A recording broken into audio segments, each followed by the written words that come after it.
Skedaddle. The fun way to say, run away. Hello, everyone. Welcome to our fun English learning series.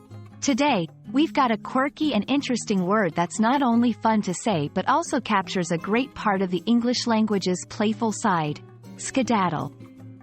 Stick around as we dive into what it means, where it came from, and how you can use it in everyday conversation. Let's get started.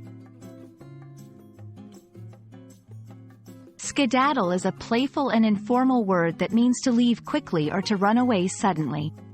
It's often used when someone leaves a place in a hurry, especially if they're trying to escape or avoid someone or something.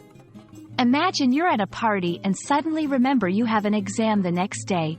That's when you might skedaddle. The origins of skedaddle are a bit mysterious.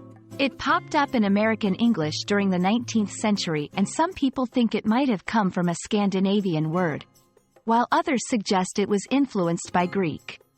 Regardless of where it came from, it gained popularity during the American Civil War and has been a colorful part of the language ever since.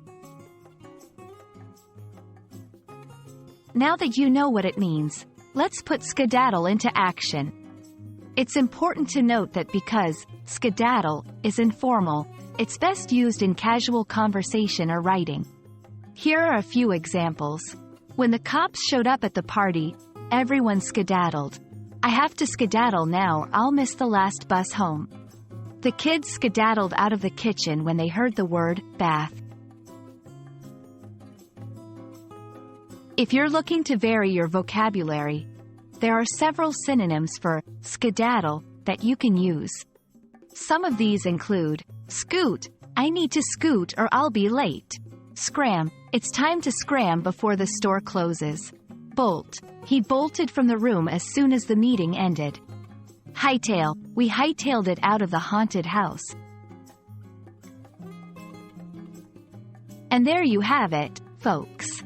We hope you enjoyed learning about the word skedaddle and are ready to use it to spice up your English conversations. Remember, language learning is not just about memorizing rules. It's about having fun with the words and expressions you learn.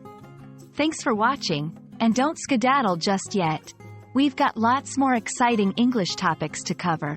Subscribe and stay tuned for more English language fun.